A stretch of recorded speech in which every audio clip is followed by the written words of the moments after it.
And I am Jamie Dew as always, and yes, it's a brief live stream.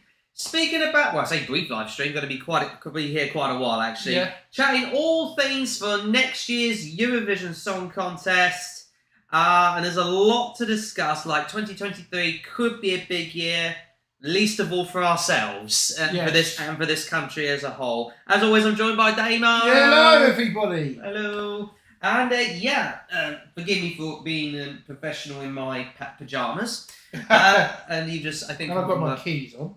You got your keys and your lanyard and all the rest of it. Yeah. But yeah, this is ever professional as always. You know, this is the main thing. Well, it's relaxed. It's nice and relaxed, nice and chilled. We certainly know what we're doing. Anyway, so we've got quite a few things to discuss as far as 2023 is concerned. I expect nobody's tuning in right now, but if you want to watch this back later, you know the drill by now. You can always check out the particular video in my little playlist, subscription box, whatever. And we can always separate into separate videos like you did other ones later on as well. Well, I haven't done that quite yet, but yeah, I will absolutely do that. I'm just a bit been busy / partly lazy, so there you go. Plus I've been playing video games. I was going to try and do like a live stream of me playing video games last night, but for some reason it didn't work. I don't know how that happened, but I will maybe try again tonight, see what happens. Anyway, so far as next year, obviously, let's get the news over and done with. As we all know what's happening so far, the European Broadcasting Union has officially stated and restated, as much as Ukraine are disappointed by the decision, that the Eurovision Song Contest in 2023 will not be hosted in Ukraine, anywhere in Ukraine. Which really, though, was not surprising. It's not surprising whatsoever. We've been saying it all along that it couldn't be hosted there, didn't we? So, no, I agree. It's just one of them things. So we are disappointed. Don't get me wrong, we are... Because we like the winner to host, we always do. It's part of tradition, it's absolutely part of tradition. Yeah, it's part of tradition, but obviously in these circumstances it's impossible. No, I agree. It is totally impossible. It's unique circumstances. Like in any time, we would never doubt Ukraine hosting Eurovision because they've hosted it twice and they've done it ever so well both times. They have indeed. I couldn't agree more with that one. First time round being in 2005, where there was virtually little to no. 2017. And 2017, by the shock of everybody. And there was a little thing there with them and Russia in that contest as well. There was. Yeah. I remember that quite well, actually. Yeah. Because don't forget, the Russian representative, I've forgotten her name now, but I know she was in a wheelchair. Yulia Semilova or something like that. That's it. I know she had a few disabilities and stuff like that. Yeah. She was scheduled to represent Russia, but I think due to complications with Crimea, Ukraine banned her. Yeah, Ukraine banned her, and therefore Russia couldn't participate. You know what you will. But I think she then came back for 2018, didn't she? But flopped in the semi-finals. Yes. But if anything, the song that she had prior was a good song. It was a very good song. Probably should have done well, etc. Anywho, never mind about all that. But Russia ringing Ukraine would have been very good, would it? Maybe not these days. No. Maybe not these days. Back then, we were sort of like slightly forgiving of Russia with Crimea, but even so, they still got booed. Yeah, absolutely. Anyway, never mind about all of that. In a nutshell, the European Broadcasting Union have said that it could not be held in Ukraine. We're disappointed. We are sad for them, but we can understand. That's the main thing. We can understand. We can understand the EU's decision. And I believe I've got a chat somewhere. I could be wrong. Who's that on there? Who couldn't sing? That would be Brian. Hello, Brian. How you doing, my fellow Mank? Hello, my Mancurian. How you doing? Yeah, briefly we're discussing... who couldn't sing? The Russian representative. I think she could sing. No, that's a bit harsh. That is a bit harsh. Yeah, I think she could sing, yeah. We'll see. But it was never going to be a winner. Either of her songs would have challenged for the win. No, but even so. What was I going to say? Yeah, so... so... Obviously, Ukraine can't host. We understand that, and we are in favour of the EU's decision as much as Ukraine were a little bit miffed with that. Yes. They weren't happy. They were like going, "Hey Joe Boggle, how you doing?" Hello. I won't break, says Brian. That would be her second song. What was the first? Nearly tonight. The flame is burning. That's it, something like that. Anyway, so we are disappointed Sorry, no, I'm going to discuss that. Ukraine were disappointed with the decision, spouting, "Oh, we could host it," and even like the British government or certain members of the British government, including now the Prime Minister Boris Johnson, was He's an saying, idiot. "Let's leave politics out of this. Yeah. We have our own opinions about Boris Johnson." Anywho, so yeah, but even Boris Johnson, the Prime Minister, was saying, "Oh, it should be held in Ukraine like it's traditional," but the EU sort of restated saying, "No, there's unique circumstances going around," in a very detailed statement, too long for me to read out. Yeah, basically the gist of it was sending 30,000 fans from around the world to a war zone isn't exactly the best idea. But that being said, 30,000... I don't know. Yeah, no, Why were they sending 30,000 fans in the first place? Was there only like, what, 10,000? Yeah, I know, but obviously you got the Eurovision village and things like that. Yeah, as Joe said, the safety of the audience, performers, and everyone is very important. Absolutely, yeah, could not agree because with obviously, would you go to Ukraine if you're not right now? No, absolutely not. The safety of everybody's paramount. If you think about it, the similar situation with that of Israel back in 79 and 80. Yeah, absolutely. I think that was the... Could be completely wrong. I think that was the year where Terry Wogan said... Oh no, it was in Luxembourg somewhere. No. It wasn't Israel, but a similar situation. It was in Luxembourg, whereby if you stood up at any time to applaud, you would be shot by the authorities. And I remember that very well from one of the times Luxembourg hosted it. Oh dear, that's really bad. It's true story. Also, it's like that documentary we saw once about Azerbaijan and Armenia, where they had the special branch come around their house because someone in Azerbaijan voted for Armenia. It's a bloody song contest. But Armenia and Azerbaijan hate each other. Yeah. Briefly talking about that. Yeah. One year, one of their spokespersons for the voting, I think, came up with some sort of like art thing whereby Armenia were claiming it as their own, whereas Azerbaijan were claiming it as theirs, and vice versa. Yeah. So, and also the artist for 2016 Azerbaijan, when asked about the Armenian entry, refused to say anything. So that's how much tension between two Saying countries. that though, apparently Azerbaijan's still taking part in Junior Eurovision this year, which is even though the thing's in Azerbaijan. Sorry, Armenia even. Yeah, Sorry, yeah. Maybe the youth of the future, things may change. Well, I hope so. One bloody does hope so. Yeah, because it's got a sad, special guest underneath now with my little dog Tia again. Here she is. But yeah, it is a sad situation what the pair of them go through with each other, but you know. Whoa. No. I'm afraid you gotta move. Sorry. You're messing up the cables. There you go. Go through that.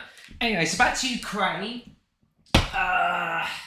Well, disappointed with the situation, but here's the thing. It's a bit of an unwritten rule for the second place country. Yeah. Excuse me, I just had dinner. For to then sort of gain hosting rights. Yeah. Because back in the old days, it was just like, especially when countries couldn't host in the 70s regardless. They just said we'll step in. They just said we'll step in, and the UK was prominent in that. Especially when they want to show off things in London, show off things in Brighton, that kind of thing. Yeah. Edinburgh once upon a time, I remember that well. Harrogate. Harrogate. Well, that was a genuine. And our hometown of Brighton as well. That's what I said, Brighton, at that point. Whatever. So yeah, in a nutshell, because the rule has been sort of put in as a rule, I don't know how that's happened, but the EU basically said, in a nutshell, it's coming home, as far as us is concerned. Officially, the EU are in stages of talks with the British Broadcasting Union, or the BBC as we always call it over here, to host the Eurovision Song Contest in the UK. Which brings us neatly to our first point of call, the potential venues that have all sort of publicly stated or they want to host. All of these now, we're going to be discussing of who has publicly stated that they want to host.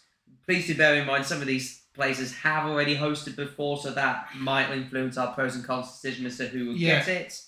In no particular order, we're going to be starting off with a place quite north to us, and a country we kind of don't technically live in, and that is Scotland, specifically Glasgow. Which is the favourite to host. It is the current favourite to host, and understandably so, because, correct me if I'm wrong, wasn't that the location for the movie? Yes, it was, yes. Yeah, which makes sense. So then we'd have to get the Play Ya Ding Dong guy involved. Again, that needs to be a running gag with us. What are you doing? Yeah, It needs to be a running gag. There was a comment here somewhere, but hang on a minute, I can't seem to get it back up again. Where are you? It's a bit slow at the moment. What does it say on there? John, should Ukraine still pre-qualify for the final next year? Yes, 100%. I'd say, yeah, because they're the winners. They should still get their final spot. Yes, absolutely. Yeah, they should get an automatic final spot. I don't have no problem with that whatsoever. No, me neither. At the end of the day, they are designated winners. That's what we think. But of course, let us know what you think when you're watching this. Should that be the case, or do you reckon they should be forced to qualify because they're not a designated host country? But I don't know. I think we're all the majority of them. Yeah, I think, because if you think about it, they've said that they want to honour Ukraine's victory.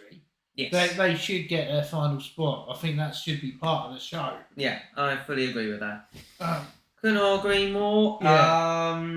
We'll go back to the venues now. The first port of call is Glasgow. It makes quite a lot of sense because the main pro is the fact we've had a location of Eurovision there before with the movie. And it hosted a dance contest. I thought it was Edinburgh. No, was it? Oh, yeah, it was Glasgow. Yeah. Same venue. In case you need them. What was the venue again in Glasgow? Oh, the Ovo Hydro. Yeah. That's the same venue that hosted the two dance contests. Then the first one was in London. Yeah, one of them anyway. One of them, yeah. That was the 2009 edition. If you need a reminder of what the Eurovision Dance Contest was, basically it was the BBC's failed attempt at trying to get Strictly Come Dancing to go European. Yeah. In a nutshell. Because I think the idea of a dance contest could have worked. But not ballroom. It should have just been every kind of dance. Yeah, it should not be ballroom. Because obviously then it would have shown like other countries sort of like traditional sort of dancing and stuff, which would be quite... Joe says, I'm hoping for Birmingham. We'll get on to Birmingham in a minute. For some reason, I can't seem to get the con here. Maybe I need to change my settings. Carry on. Yeah.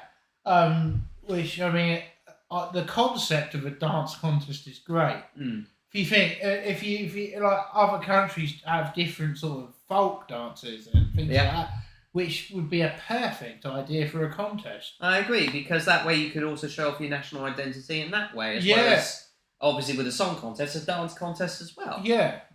It's a perfect way to show off your national identity. Spain could win their hands down as far as Chanel is concerned. Yeah.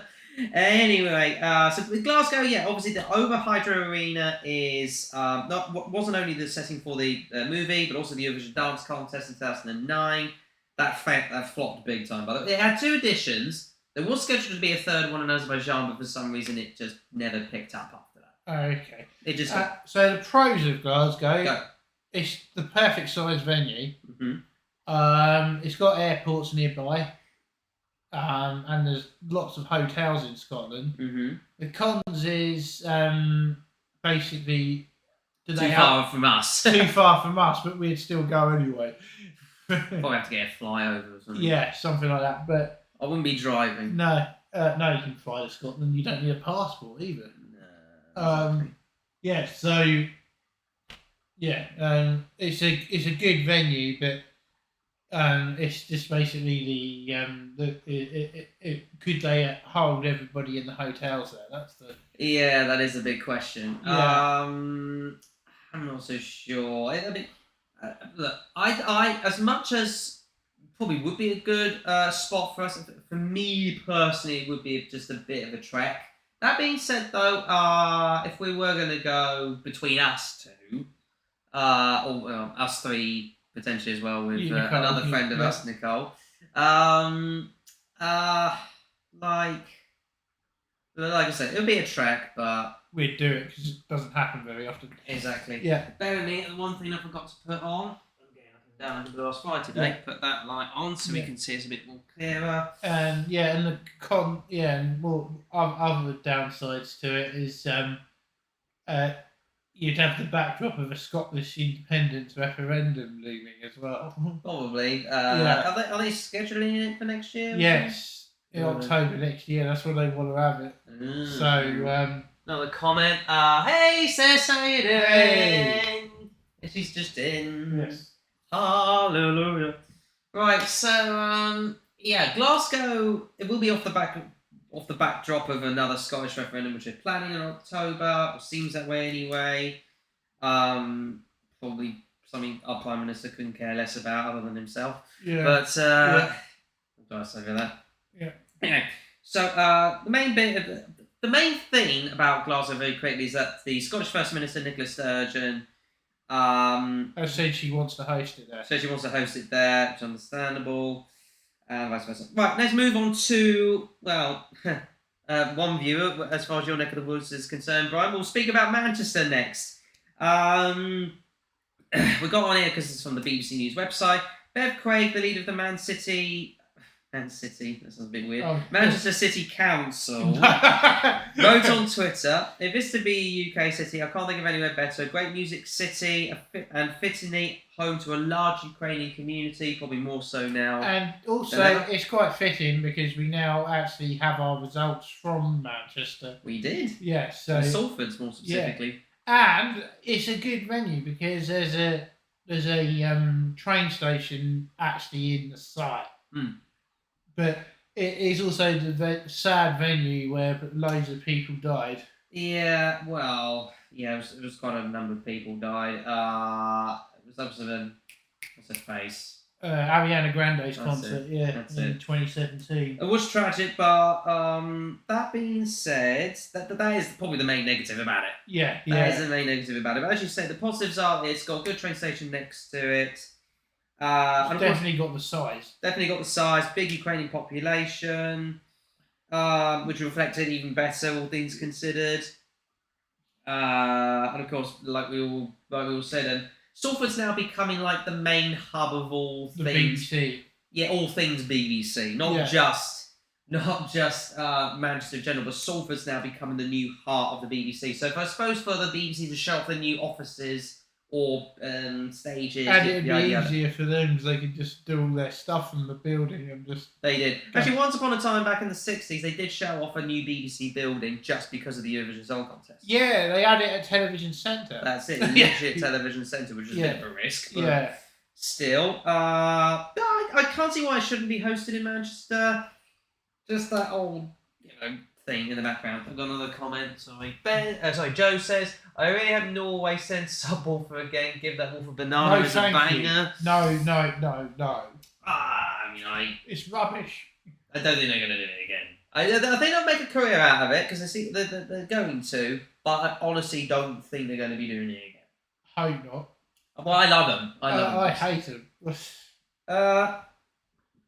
Pardon me. Let's move on to Leeds. Leeds had hoped to be the European capital of culture in 2023, but Brexit prevented UK cities from entering that particular contest. Undeterred, the city is ploughing on with staging a year of culture anyway. And a statement from Leeds City Council leaders said, given that we will be midway through the Leeds 2023 year of culture, it could not come at a better time. That's what they said. They Leeds said has culture.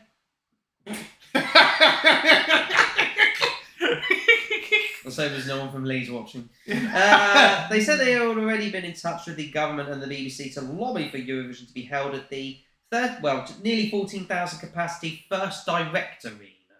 That's where their main station. Well, it's big enough. It is big enough. Again, it's like in the centre of northern Britain, so it's kind of easy to get to. Yeah. Airports is going to be an issue because there's only Leeds Bradford. That's it. Yeah, there's only one airport. And it's very small. Is it not big? Yeah, no, it's very small. Dear. It's not ideal, is it? No. Yeah, I mean, I can't see why it shouldn't be held in Leeds. I mean, they're getting up a bit in terms of like being recognised a bit more. Especially now their club's back in the Premier League. Their football club's back in the Premier League. Probably might not be for long, given the fact that recent football news with one of their top players going to another big club. Yeah, they'll be back down next season. Probably. But there you go. But let's move on. I know we could talk about Leeds a bit more, but I'm running out of things to say. Yeah. Let's do Brighton next because it's our hometown. All right. We'll do Brighton.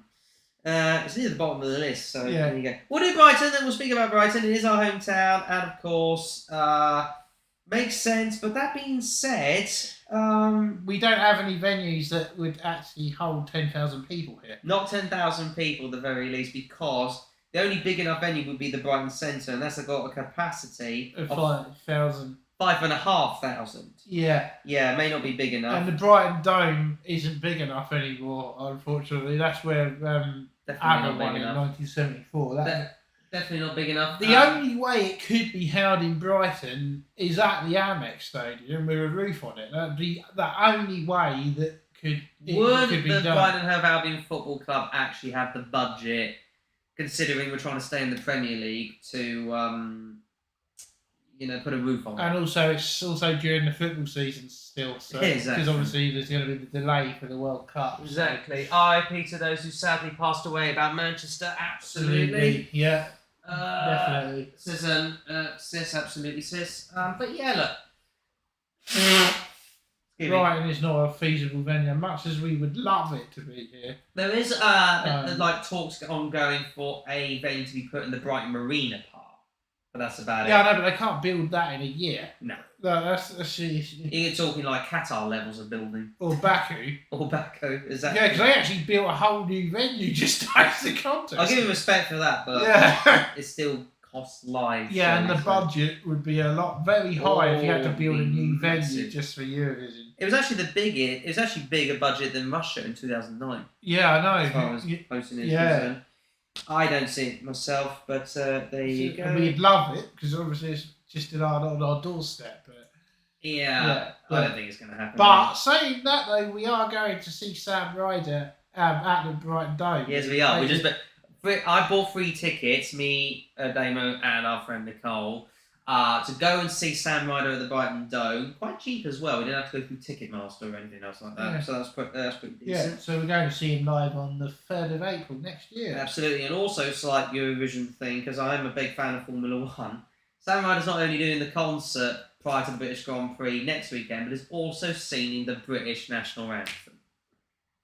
He's gone places. He has, yeah. I'll give him that. Yeah. Right, we'll talk about Birmingham next. Last time the United Kingdom hosted the Eurovision Song Contest, it was, of course, held in the Birmingham National Indoor Arena in Birmingham. Yes. Where Gladiators used to be held. I was about to mention that. Held Gladiators. They were just a bit odd because it was an ITV show, not a BBC show. But that being said, they held events well. Yeah, I actually think though ITV might help the BBC with this if it was needed to, because obviously they could get some revenue from it. Maybe Channel 4, but not so much the BBC. Yeah.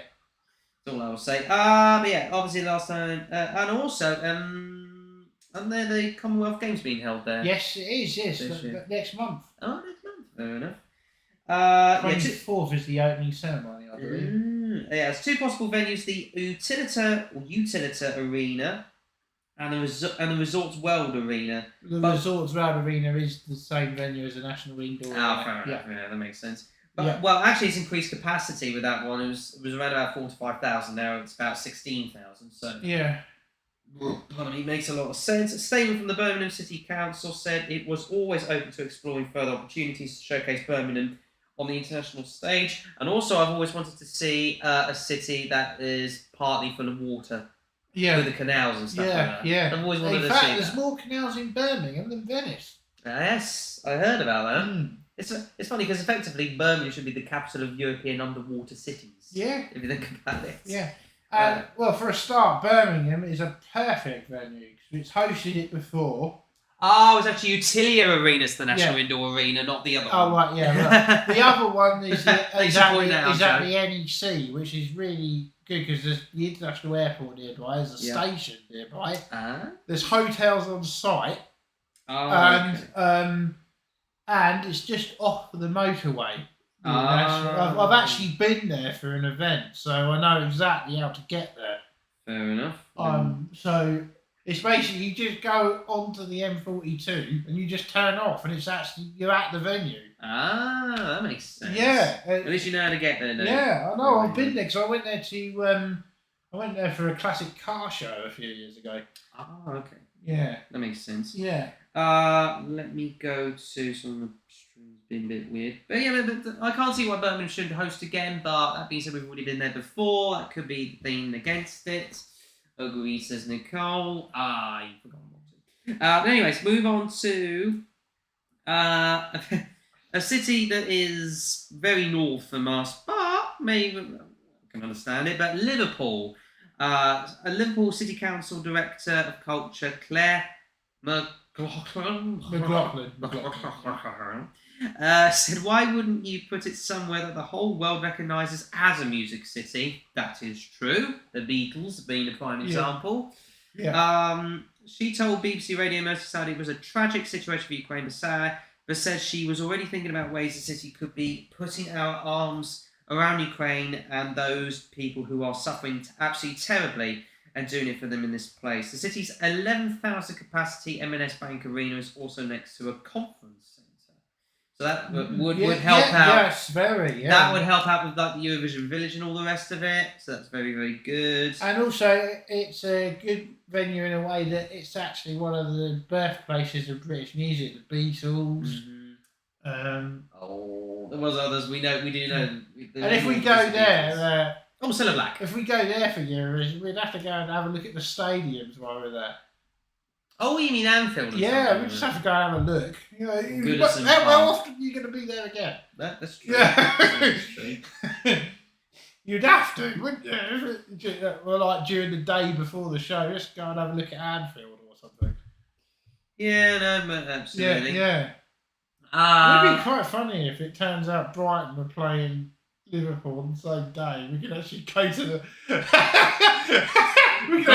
the away game as well. I don't think we'll easily get away tickets, but still. Yeah.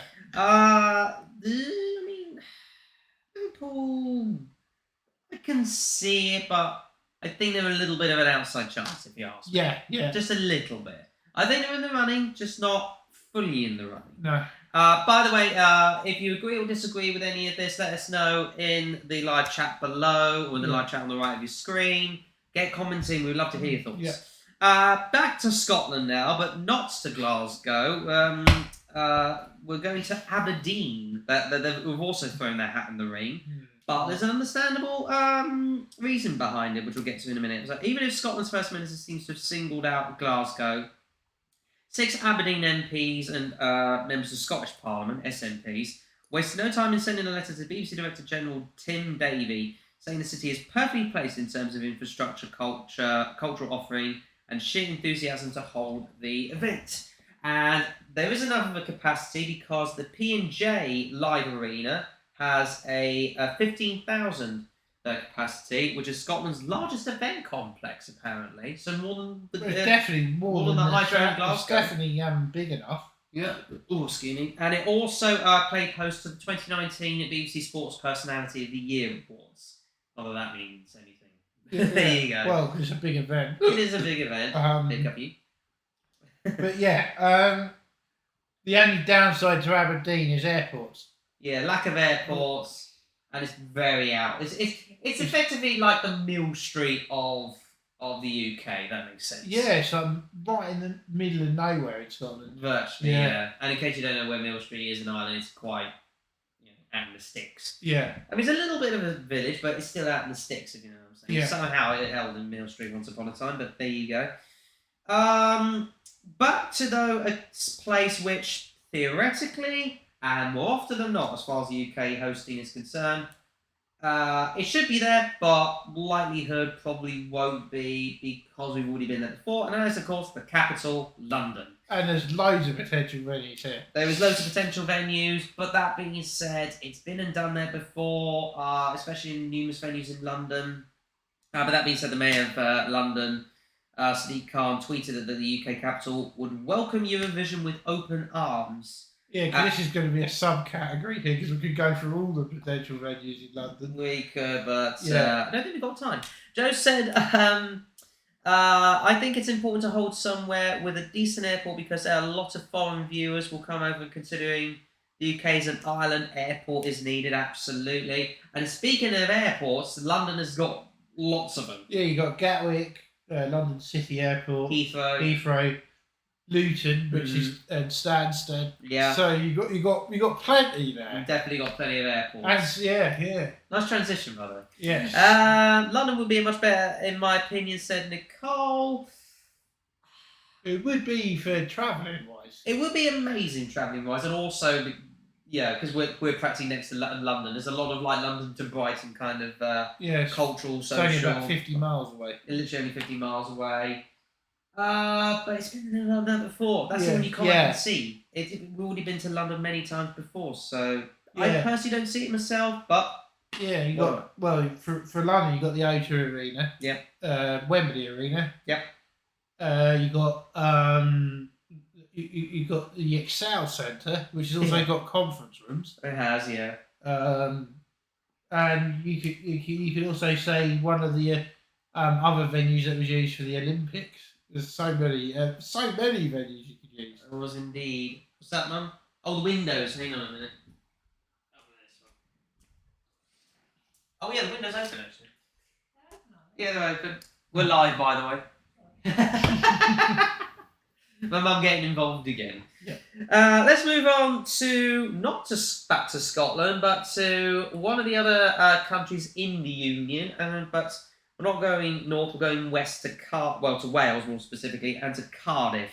Kevin Brennan, MP for Cardiff West, suggested smashing the Eurovision attendance record, writing on Twitter, "Clearly, Eurovision should be held at the Principality Stadium." Which, yes, does have a closable roof. Yeah. It does. Yeah. Purpose-built closable roof. But with 70,000 capacity, really? Well, why not? Yeah, but we've had Eurovision... And Cardiff is easy to get to as well. It is, but we've had Eurovision... This is the only con I can see with it. 2001 Eurovision, anybody? At the Parken Stadium in Denmark? Yeah, that was a disaster. It was a disaster. Nobody could see iota from back at the distance. No. Even though they had a built-in arena. Joe went, Belfast would be a nice place to hold it, and it's 2 decent airports. Yeah, that's pretty decent. Back to Cardiff, though. That being said, as far as smaller venues is concerned, there's also the Motorpoint Arena, which has a more modest 7,500 capacity. Which isn't big enough. 7,500, it's got to be 10. Yeah, but considering they have the green room right in the middle now. Yeah, but it has to be a 10,000 arena. Oh, does it have to be 10,000? Yeah. They might make it a bit bigger. But have we had Welsh? Oh, have we had Welsh singers before in Eurovision? Yeah, Alicia Jones. Oh yeah. And he thinks he knows more than me about Eurovision. Yeah, I should remember that. I forgot about that completely. But anyway, Cardiff not a bad option, but again would be a bit of a trek for us. I think it's an 8-hour drive, isn't it? No, not really. It's basically just along the M4, straight down into Wales. I'll have to go over Clappers then, 150 miles an hour. And Bonnie Tyler! She's Welsh as well. Yeah. Unbelievable. I'm an idiot. So thanks, Joe, for that. Believe in me. No. Yeah. Right, move on to the final one that's put the hat in the ring, which is also a new country to Northern Ireland and Belfast. The councillor, Seamus Just say Seamus. Yeah, Seamus. Seamus is easier. Yeah. Especially the wrestler. So tweeted that he would lobby the council leader to put in a formal bid. As a UNESCO city in music, we've already demonstrated we know how to use music to bring people together. Eurovision would be incredible for our city. And it could host the SSE Arena in Belfast, can hold 11,000 people. No, saying that, you know when we were watching the Irish national final and they had Northern Ireland voting with Ireland? Yes. Do you reckon RTE would help host in Belfast? Wouldn't be surprised. I mean, they've got RTE Northern Ireland and RTE Ireland, so it makes sense. Do you reckon they'd help the BBC there? Because obviously it comes under two broadcasters. Maybe in like a contractual way, maybe not in like a partnership or anything else like that. Maybe just in like a contractual way. Yeah. That makes sense. And I know as far as previous, I think it's Clodagh Rogers. Was she from Northern Ireland? Yes. See? I've got a bit of a brain. I go to Northern Ireland every year, says Joe. I can say Belfast is a nice city. It is a lovely city. I've never been, Bo. There you go. Well, let's put it this way. I've only ever been to cities in England. I've never been to Wales or Scotland either. so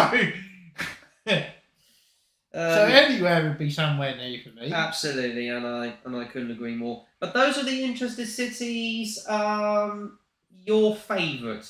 More to the point, who do you consider to be? I personally say Birmingham. Birmingham again? Yes, because back-to-back Birmies? Yes, because it's in the centre of the country. The airports are nearby. The stations are nearby. And also, one of those venues, as I said, the NEC is just off the motorway, which is so easy to get to, and there's hotels on site. There is. What about Glasgow, though? Glasgow, I wouldn't mind it being there. It wouldn't bother me at all. To be honest, I just don't care, because Eurovision is going to be coming to the UK again since I was 10 the last time it happened. I was about 7. Yeah. Last time it happened. 6 last time we won, 7 last time we hosted. So. Yeah, and it's going to be our chance to actually go to a home Eurovision. Which is very doesn't happen very often. That is true. No matter where it would be, we are going to get our bloody tickets there. That is for sure. Yeah, we're going to make sure, because it's once in a lifetime. That is true. Especially a home Eurovision. That is true. Yeah. Honestly, I'm looking forward to it. Yeah. Assuming everything goes well, and the UK's officially going to host, obviously there will be probably a bit of a bidding process, I guess, but. I'm pretty sure the BBC will do it. Yeah. Joe wants it to be Birmingham because he lives there, and he was only 1 year old when last hosted it. Really? Wow. He born in 97? Wow. Let's know what month, by the way. It's so exciting, says Nicole. Absolutely, it's so exciting. Yeah. And as far as Belfast is concerned, the last host city we mentioned, it leads nicely into potential hosts, which is what we're going to be talking about next. Potential hosts for next year's Eurovision Song Contest. Graham Norton. It's got to be him, isn't it? He's got to be one of them. I was trying to tease people with that before you were sort of like going, Graham Norton! Yeah. I didn't believe it. But it probably will be. It probably will be likely Graham Norton. He's probably hoping. It has to be said. He probably is hoping. Reckon he'd do a Terry? June 97 he was born, Joe. So happy birthday. Has it been and gone your birthday? Because we're in June now. Anyway, so Graham Norton is probably favourite to co-host the whole thing. Yeah. Do you reckon he'll do a Terry? If he does. I wouldn't be surprised if he did. At the end of the day, he's got the commentary job. I wouldn't be surprised if that happened. Do both, really. Yeah, as Terry Wogan said when he was doing it in '98, Graham would be doing a 10-man work. That's what Terry said back then. Yeah. So there you go. The 8th that he had at his birthday on. So happy birthday! Happy belated birthday. Yeah, happy belated birthday. Exactly. So Graham Norton's favourite to co-host, but let's just discuss the other potential co-hosts. But bear in mind, by the way, we are ruling out anyone who is sort of like contractually obliged to ITV. So we're ruling out the likes of Philip Schofield and Holly Willoughby, Anton Deck. Probably Alison Hammond as well at a push. Probably anybody associated with ITV we're ruling out because that's not going to happen. Well, for a start, maybe it could be a Ukrainian co-host. Yeah, we could see Jamala. I don't think she would. What about one of the hosts from Kiev? Yeah, one of the Timur. Timur could do it. Yeah, because he does the commentary, doesn't he? Yes, he does. Yeah. He did it in his bunker. Yeah. For other like sort of potential co-hosts, I could see Ryland doing the green room. I could see that being done. Full name Ryland Clark Neal, very famous personality over here. Was a singer, then turned personality. Well, tried to be a singer. Right. No. Joe says if Graham Norton hosted, it should take place in his commentary box. Yeah. Oh, that'd be funny. That would be funny. Yeah, it'd be good if there was a host from Ukraine. I think it would make sense for there to be a couple of hosts from Ukraine. Timo being one of them. Maybe one of the other white guys in 2017. That was funny. Yeah. Celebrate diversity. All three of the hosts were white men. And also, say for you got for instance for English co-hosts, for instance, Claudia Winkleman. Well, she hosts strictly Tess Daly. Alex from the One Show. I don't know how to push. I can see her doing it. Maybe. Yeah. Given the Welsh connections. Yeah. That was a poor attempt at a Welsh accent. My apologies. Joe said Mons Zemelov. No, he keeps milking his win. We don't want that. Yeah, we don't want any more Mons. No. We already have plenty of Mons as it is. What It's a about bit Petra? like could do. Petra could do that. Sam Ryder could host like Mons did in 2016. Yeah, Sam could do it as a co-host. I wouldn't be surprised if he did. What about Jeremy Clarkson? He's like, well, blah, blah, blah. Jeremy Clarkson, Richard Hammond and James May. That would be hilarious. Do you remember what happened? I think it was in 2015. I don't think they're in the BBC's good books. Oh, no. What about the current Top Gear guys? Flintoff, Harris. Paddy McGuinness. Yeah. Oh, he'd be excellent. Paddy McGuinness, come on. Yeah. I mean, he would be a perfect host because he can host anything. But if ITV did, say, let their talent out to host Eurovision, Ant and Dec would be brilliant. They would be pretty good. Yeah, they would be bloody good. That being said, Ant and Dec have done BBC stuff in the past. Yes, they have. Not Friends a lot, Like These. But they have. Wait, what? Friends Like These. Friends Like These they did do. Like a Grove. Yeah. Oh, yeah, that was a BBC show, wasn't it? Yeah. I forgot about it. They have done BBC stuff in the past, but they are contractually majoritively with. I mean, they are free agents still technically, but they more do their work with ITV. What about Harry Hill? Oh God. He already tried to do Stars in the Rise in their own way, and it didn't work. No. Okay, so just no to Harry Hill, I would say. What about any famous actresses? Oh God. Somebody would be awesome. Said Nicole. It would be awesome. Famous actresses. What about Rowan Atkinson? Because he's known worldwide. Maybe. Mel G. Don't you mean Mel C, Joe? No, Mel G is Mel B, basically. Yeah. Oh, right, yeah, because she's... Yeah. And Mel Gildred, yeah. Oh, Mel Gildred. No, she killed it. I think Joe Mel Gildred because she can't spell last name. Yeah, yeah. No, because... Yeah, well, I like Mel. I do like Mel. I do like Mel, but calling it the Eurovision is off-putting. It really is. She Definitely not Sarah Cox. No. Absolutely not Sarah Cox. But yeah, Mel Gildred calling it the Eurovision. Yeah. Yeah, I didn't like that at all. I don't think any of us do. And her jokes were cringy. Who? Her jokes were really cringy. I was a chick in Kiev. But Eurovision is cringy. Yes. For the most part. Okay, I suppose it's a bit more serious now. Given the space of an entire year, Sam has sort of turned the whole Eurovision on its head and made it cool again. But it's still got its corny ways. At the end of the day, it is a family show, family entertainment show, so therefore the kids are going to be watching even at 11, 12 o'clock at night. But even later for Eastern Europe. Even later, yeah, it was like 2, 3 in the morning, is it not? Very early for Australia. Yeah, it's like 9 in the morning. Yeah. 8, 9 in the morning. Yeah.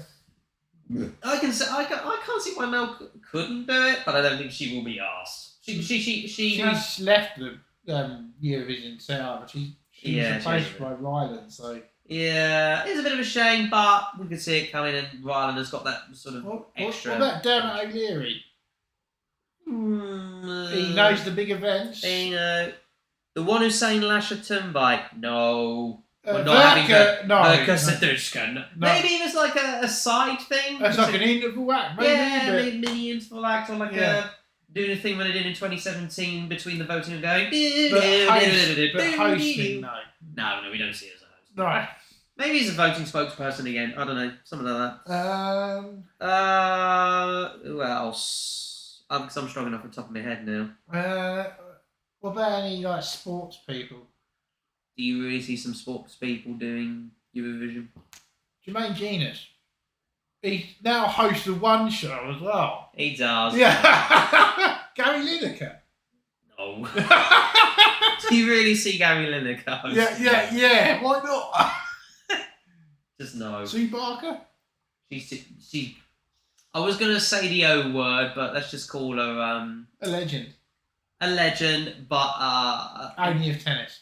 yeah, only of tennis and an aging legend. She's a legend, but yeah, I don't think she would be up for that sort of thing. Who else? Boo. Katie Price? No. Jesus. Gary Lineker, Nicole laughed at Gary Lineker.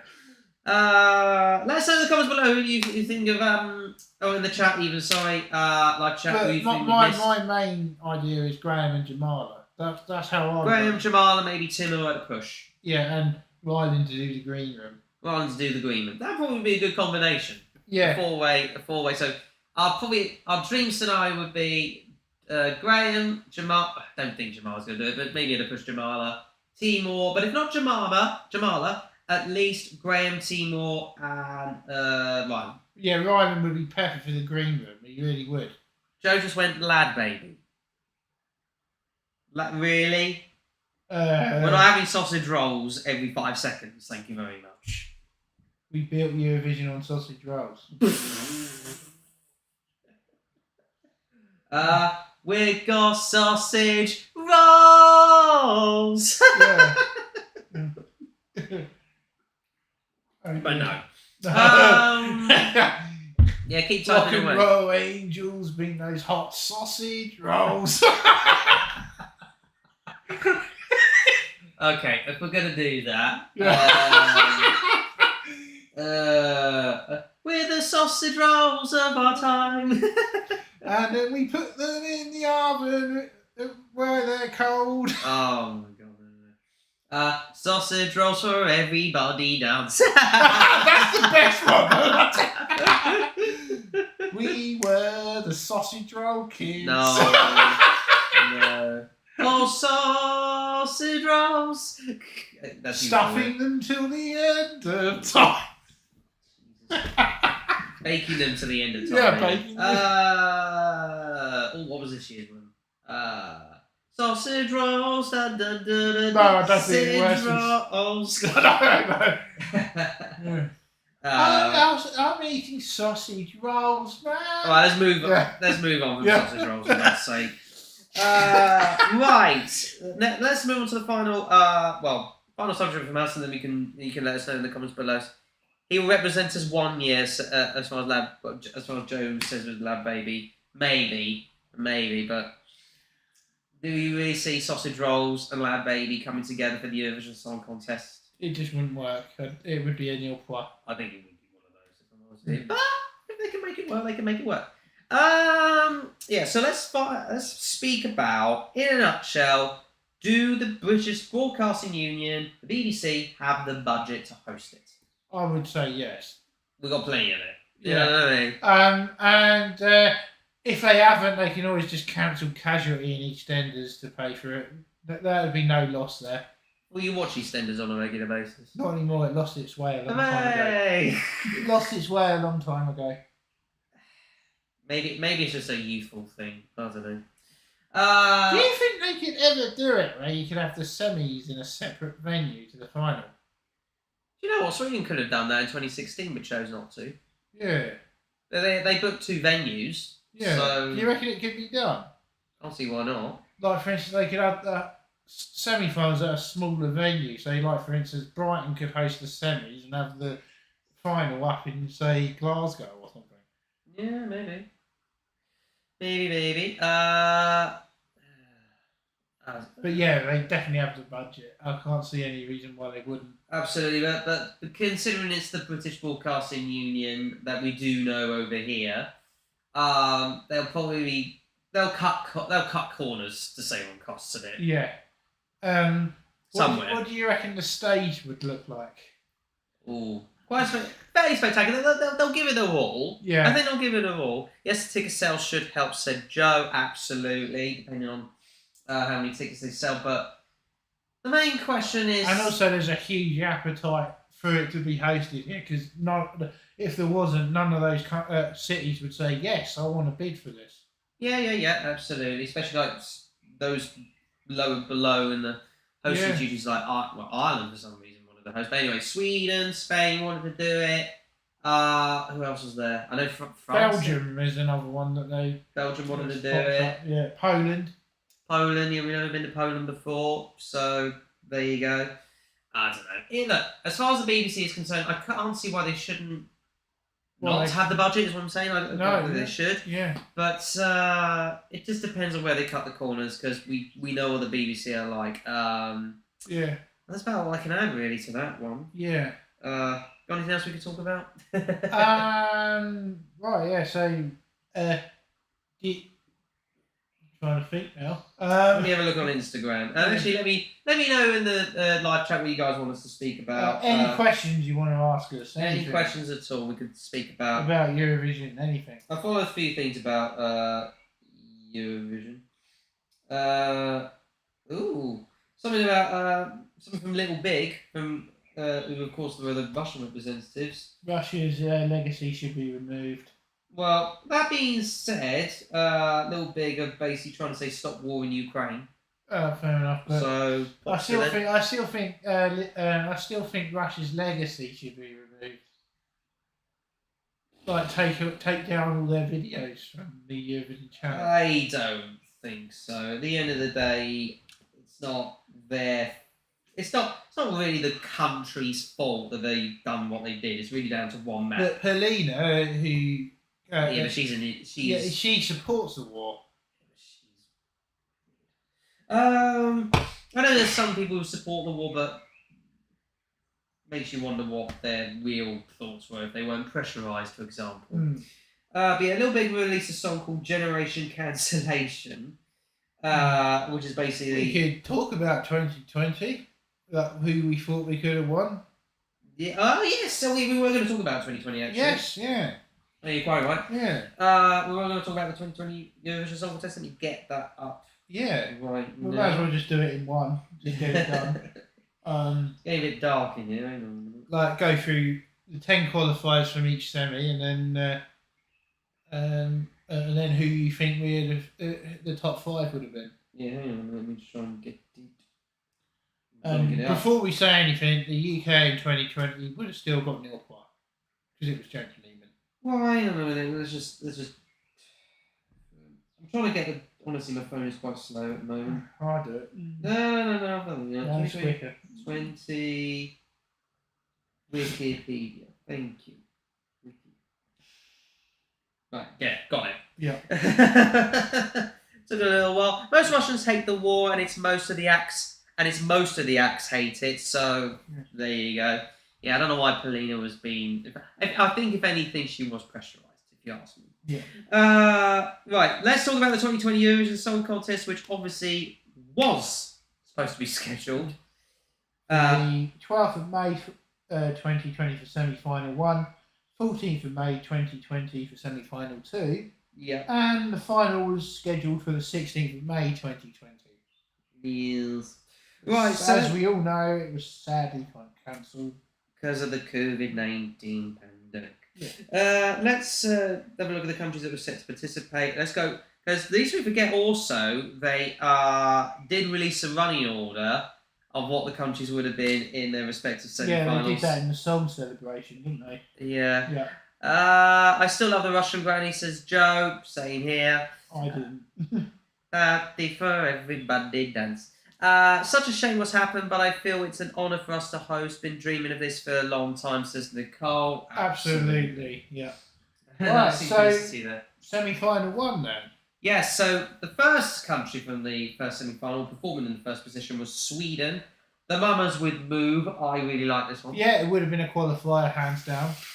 100% qualifier. Absolutely. They would have just done their normal simplicity of the of that one. For some reason, my mum didn't really like it that much, but I really liked it. That one. Yeah. Now, number 2 was Belarus. Let's just ignore the war, because this didn't happen there. Exactly. Yeah. So let's go with Belarus. And it was Val with David Na. I don't think that would have qualified. No, I just didn't think it had any, anything like that had that sort of thing. I think there was a lot of better songs in that semi. Probably, but well, was this one a better song for Australia? Song number 3, Montaigne with "Don't Break Me." It was much better than her song in 2021. Much better. But would it have qualified? Yes, I think this one would have done. In position this 3. This. Mind you, Lithuania was in position 3, and that qualified hands down. So probably yes. Yeah, I think that would have qualified definitely. Probably. Vasil with "You" for North Macedonia in position number 4. Probably no. No, absolutely not. No, definitely not. I just think he's a bit of a weak singer-songwriter, if you ask me. Anna Soklik, I think is how you pronounce it, with "Voda" for Slovenia. I can't even remember that one. For Slovenians, position number 5. Neither do I, but I think the fact that they were singing Slovenian that time might have helped them. Maybe. Joe went, Ukraine was still one of the favourites before the war started, so yes, they got sympathy votes, but a lot of jurors probably didn't want to be accused of sympathy voting. You know what, though? I actually don't think Ukraine would have qualified had they not... Oh, no, they would have qualified. No, I think they would have qualified. They were like 5th favourite before the whole thing started. I think the song would have been too average in a song contest. No. For me, it was absolutely a song that would have qualified and been in the final. If you think about it, it's the first time that a song hasn't won a national final that's won Eurovision. Really? Yes. Like from it didn't win that respective national final. Oh, I see. Respective. Oh, it's the first song we've rapped to win. It is the first song we've rapped to win. You're quite right. I can see what you mean about the sympathy voting. Just speaking back on it. Yeah. Because some Eastern European countries did vote for Ukraine, although some were forced to. Yes. Yeah. Although Azerbaijan, for some reason, were forced, shall we say, to vote for the UK. I know we can dispute about the whole. Well, we agree with the EU and the change of the votes. Don't get me wrong. It was cheating. Because it was cheating, but really, Azerbaijan 12 points to the UK. Yeah. Anyway, so moving on, song 6. Lithuania, the Roop. I wasn't a fan of this, but it would have easily qualified. Absolutely. The fans loved it. I feel that I'm on fire. I preferred Discotheque, to be honest. Either one would have qualified hands down, if you ask me, and done well. Song number 7, Ireland, Leslie Roy's "Story of My Life." I don't think so. I don't think so, but I think this song was probably better than Maps. Yeah, it was better than Maps, but how would it have done on the stage, though? That's a big Good question. Well, we don't know. We've never seen the stagings of these. That's true, but one can make their own imagination of it all. Yeah. Song number 8 would have been Russia. With Little Big and Una. Would have qualified. Easy peasy. Yeah. Uno, dos, cuatro. Uno. Song number 9 was Belgium and Hooverphonic, "Release Me." But that was not with the lead singer in question for 2021. That was the young one. I think that would have been a jury qualifier, but not a televoter. I don't think it would have qualified. I don't think it would have garnered enough votes to qualify overall, if you ask me. Yeah. Song number 10, Destiny, "All My Love," for Malta. Would have qualified, but I don't think it would have done that well. I don't think this would have done well as Gemma Cass. No. Gemma Cass was a better song. Oh, I didn't like it. I never did. I still prefer Gemma Cass. Song 11, Damir Kedzo. I don't know how you pronounce the song, but that was for Croatia. I still listen to Maps on my runs, says Joe. Oh, fair enough. It is a running song, I will give you that. I like the song, I can imagine you running to it. Then again, as you know, I've always had a soft spot for Ireland in Eurovision. It depends on the song. I know, but to be honest, the only song from Ireland that I didn't like was probably Dust in the Turkey. That was the only one I didn't like. I quite like that one though, because of its stupidness. But I think I did get booed on the nights. But there was some that were that should have scored a lot more, like Etc. for instance. Yeah, history-wise. Yeah. Song number 12 for 2020 was Azerbaijan and Effendi with La Cleopatra. La la la Yeah, la. qualified. La, la, la, la. Would have done a lot better. I think it would have done better. It would have. I mean, both qualified. Yeah. So this one should have qualified. Yeah. Would have qualified. But I think that one would have done better than Heidi. Yeah. 13 was Cyprus. Sandro with Running. I can't remember that one.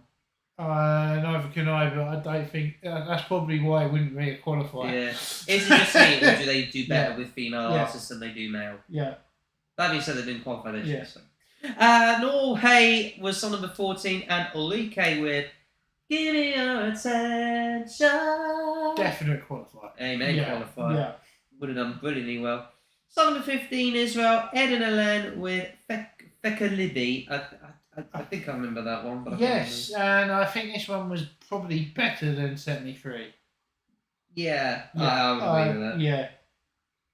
Yeah. Song 16. Would it done better though? I don't know. So song 16 was Romania, Roxa with Alcohol You.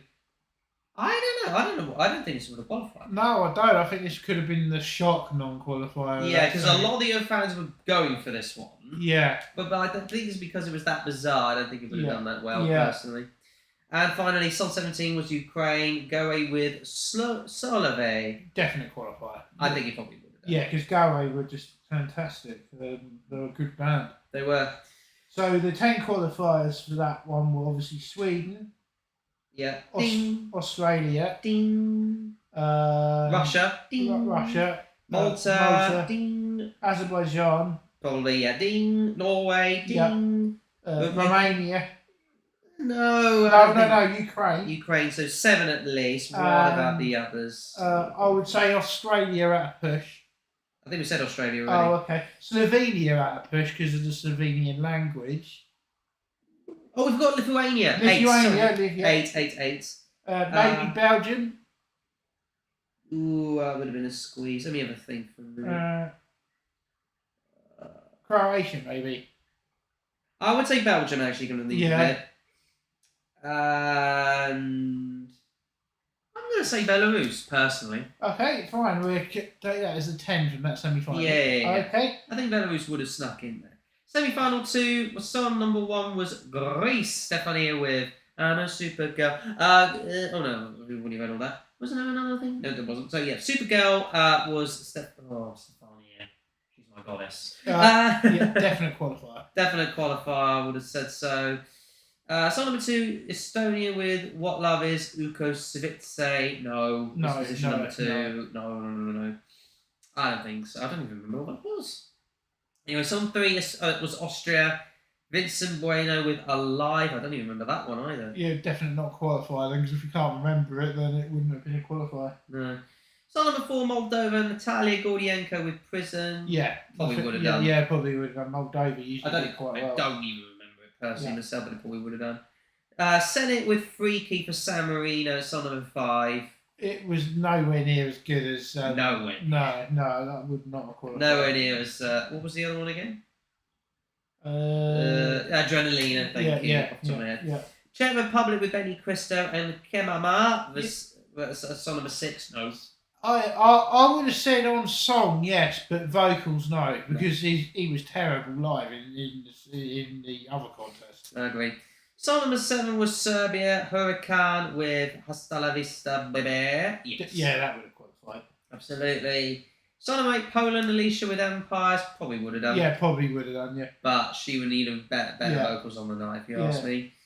David. Oh, yes. 100% qualifier. Iceland, 100 million % qualified. David and Gagneman with Think About Things. Screaming all the way through. Yeah. Song number 10 was Switzerland, John's Tears with Pont de Moi. Definite qualifier. Absolutely. That 3-lot way, Empires Think About Things with Pont de Moi. That would have been a good thing to go for. Yeah, that would have been, I think this was also a yes vote. Yes with Ben and Tan, Denmark. Oh, I love it. Say yes. Definite qualifier. That was a definite qualifier. Albania. Song number 12, Ara, Fall from the Sky. Can't remember that one. No, definitely not qualifier then.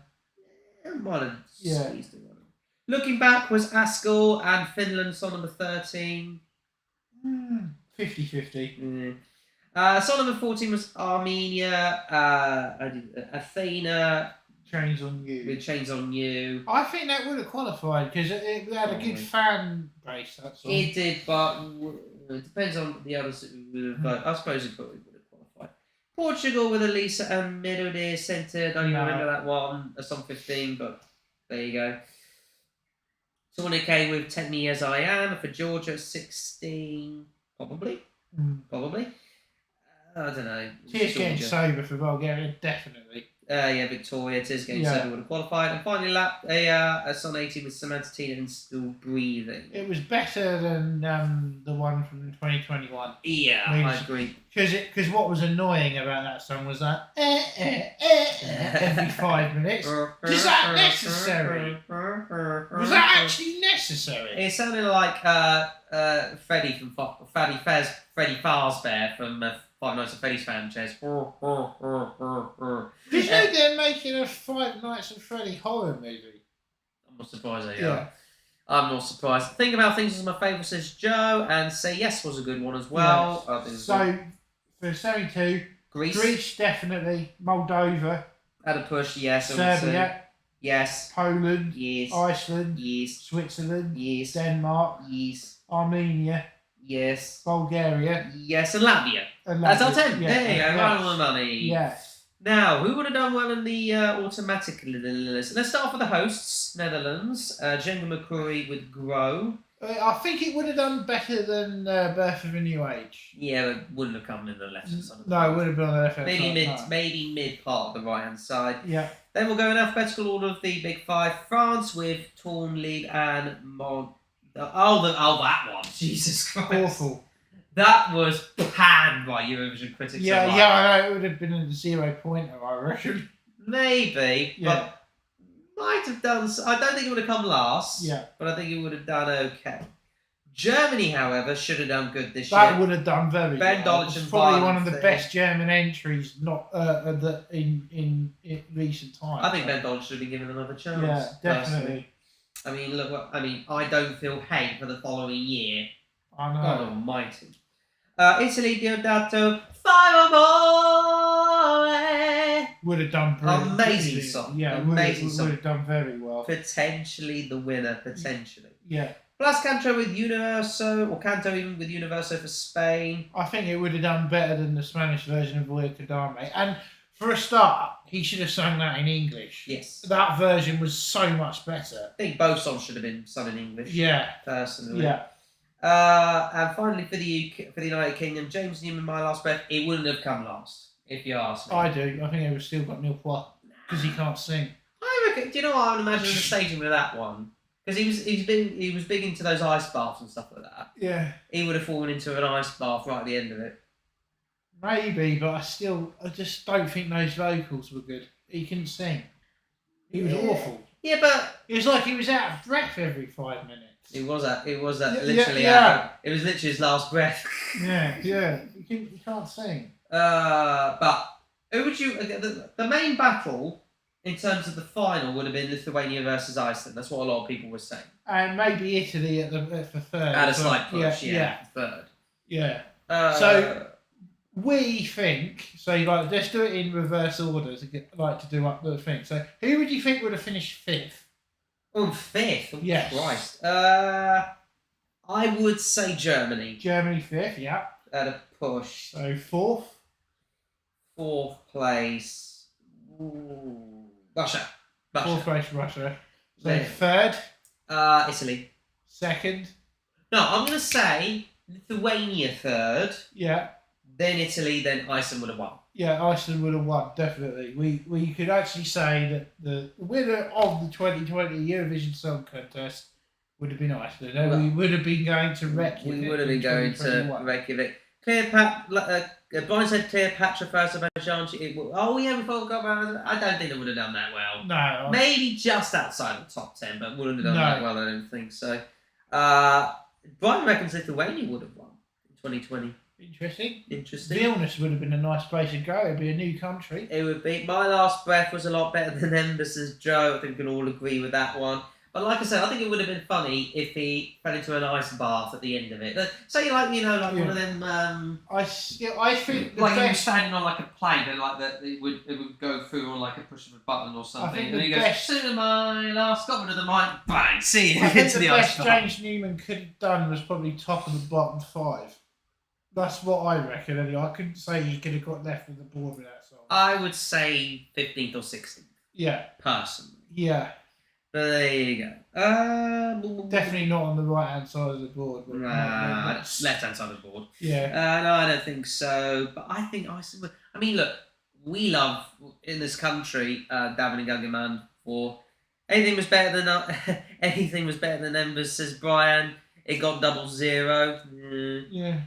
It's the only 0-0 in history. Which what I found remarkable Double was we went from 0-0 to second place in a year. That's With our highest collected points ever at 467. yeah. What a turnaround. We were 2 away from 69.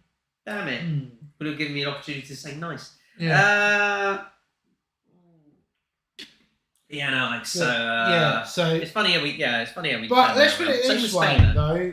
Even if 2020 had gone ahead, Italy still would have won in 2021. That is true. Because they were a newly selected act anyway. Newly selected act, they would have carried on. on. They would have... Maneskin but there would have been different artists and different songs, so maybe there could have been a song better than that. Yeah. Could have been. But, so you don't know for certain. No, but I can honest, but Maneskin would have been at that contest. They would have been there and would at least have done really well. But you cannot tell maybe as to we whether would they have had Sam in 2021 had 2020 gone ahead. Maybe. I mean, because Sam versus Zitia Bueni. Spaceman versus Zitia Bueni. Ooh, that would have been interesting. That would have been a good battle. That would have been a good battle. Yeah. Let us know in the comments below.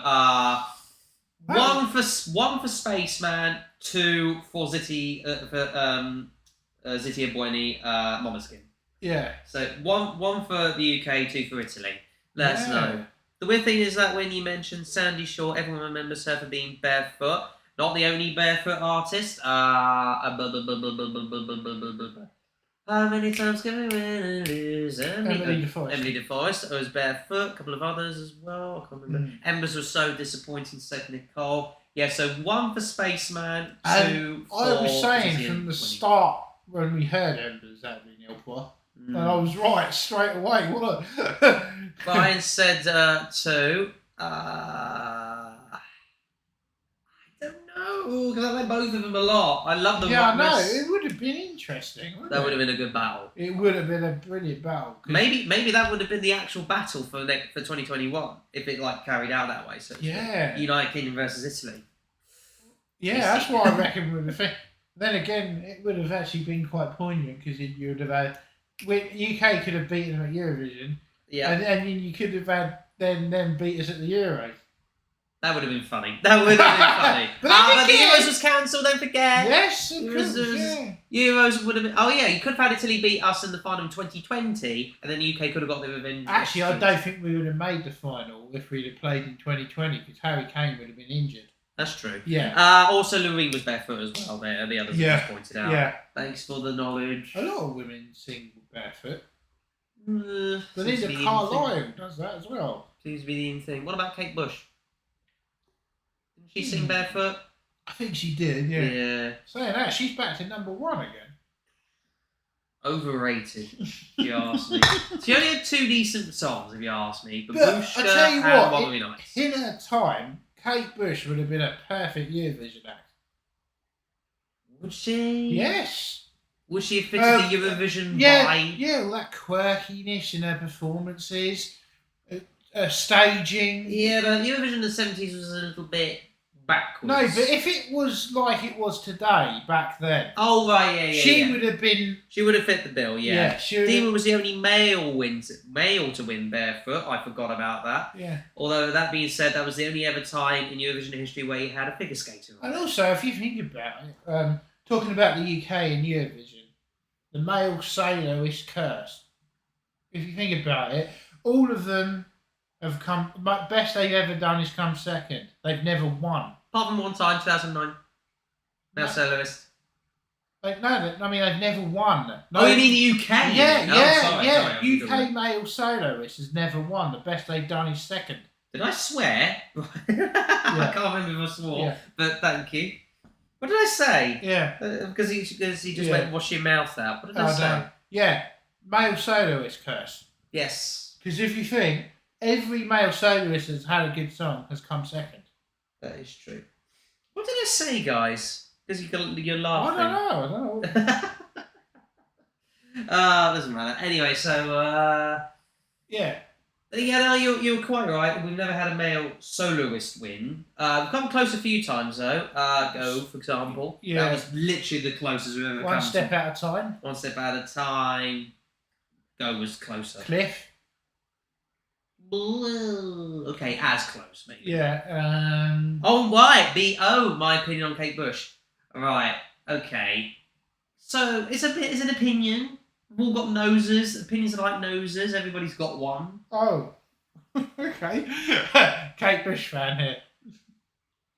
No, I'm not a Kate. They are Kate Bush fans. Yeah. If you're a Kate Bush fan, fine. I'm not gonna change your mind. No.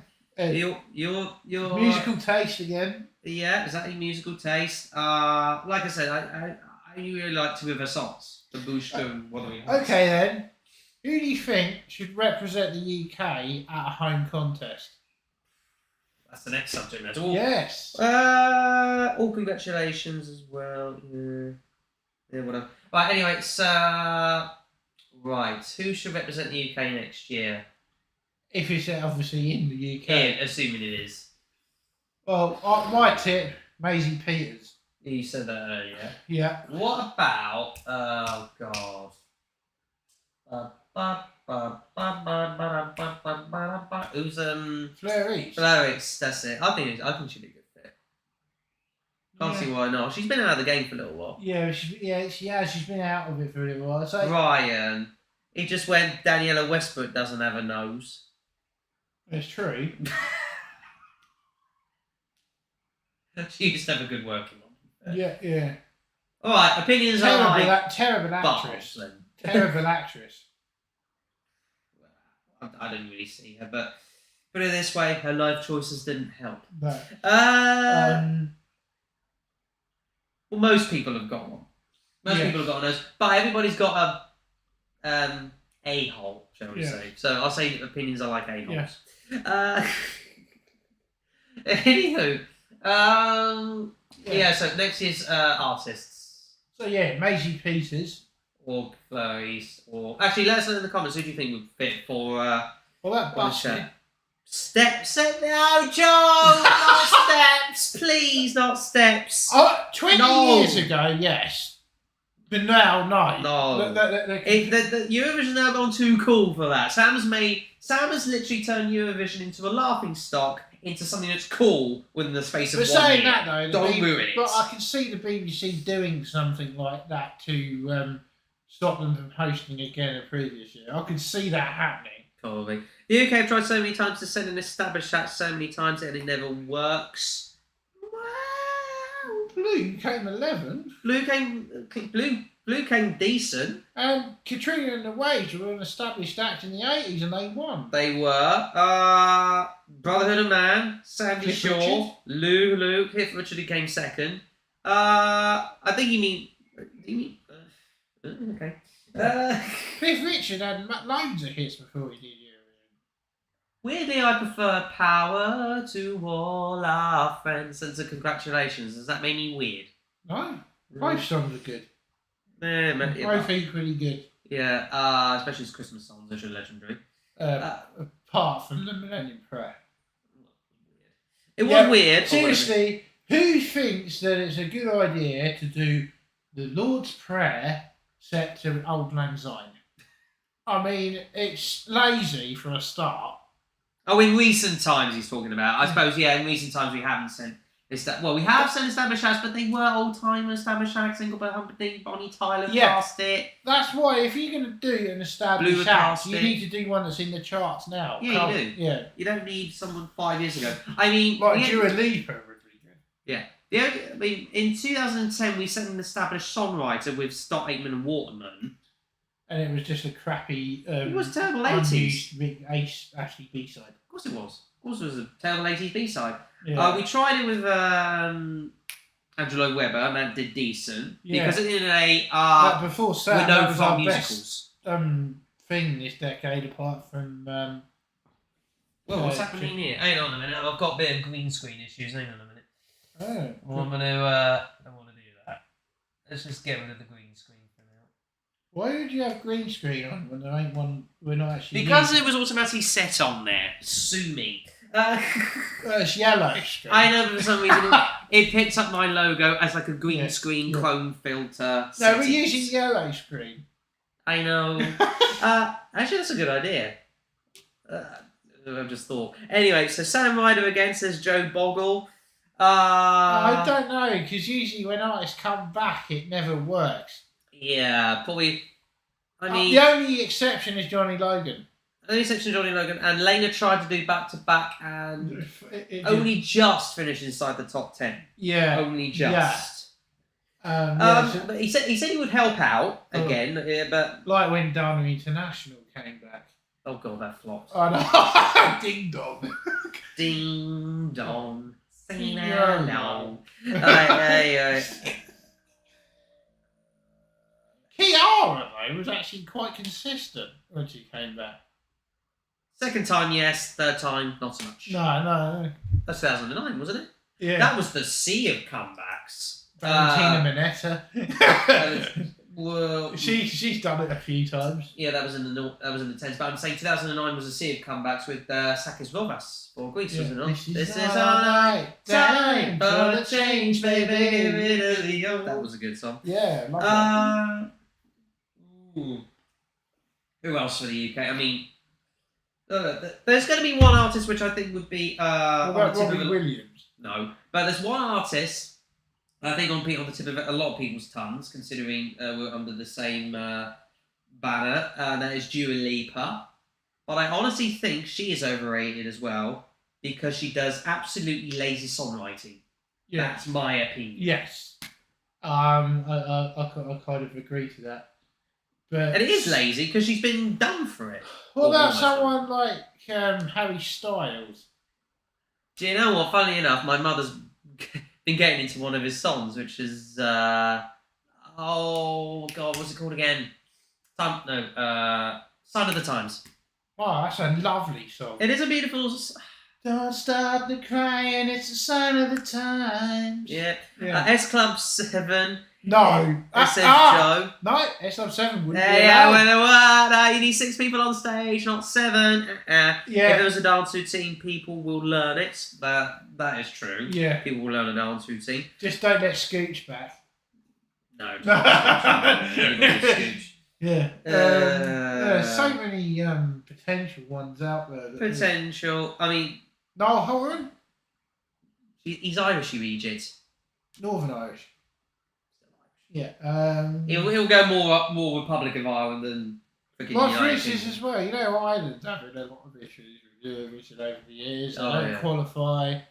Why don't they send someone like Westlife? Established acts, old acts, that is.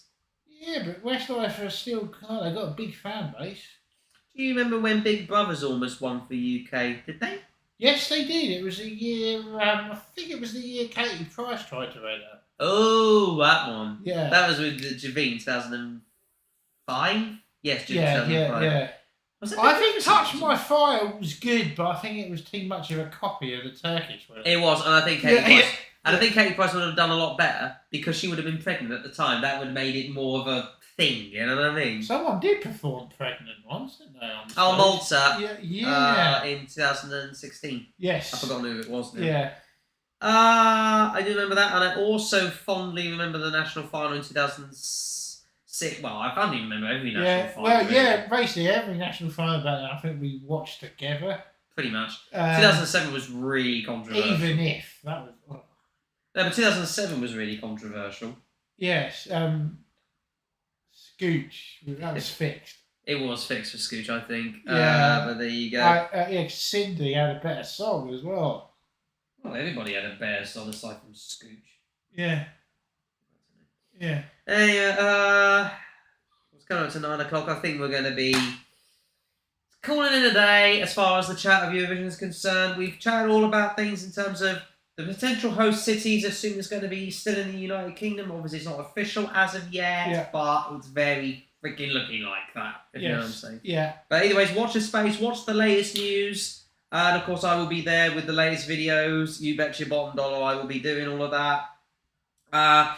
And aside from that, thank you ever so much for watching. And for those of you who are commenting, Brian, Joe, Nicole, you guys are legends. And if you got any other thoughts about what's going to happen for 2023, let us know in the comments after this. Stephanie, just quickly, Joe, Stephanie, who represented Greece, is actually from the Netherlands, so Nahor may do it. May do. I suppose anybody could represent anybody. But standing against Stephanie might represent the Netherlands at some point. You never know. Yeah. But anyways, we're going to call it a day from there. Thank you for the laugh, says Nicole. You are so welcome. And yeah. In fact, Das Samson tried to represent Belarus. He did. He did try to represent Belarus. I haven't been doing that again in recent times. Not for Belarus, anyway. No. He might represent Georgia or something. Anyway. Yeah, Georgia need a good entry. Oh, it's Das Samson, though. It is Das Samson. Yeah, it is Das Samson. Probably bring back some freaking schoolgirls moaning. Anyway, take care of yourselves in terms of the usual spiel, and of course, as far as the video is concerned, if you did like this, then smash the like button. You could do a follow-up song about his high school reunion. No. No. Yeah, if you did like this video, smash the like button as good as hard as you can. If you're new to the channel, subscribe. And of course, if you're already subscribed, then please ring the bell again to find about my latest videos. And we will see you in the next video or live stream from Damo and I. It's goodbye. Bye. Bye. Teddy buys, everybody.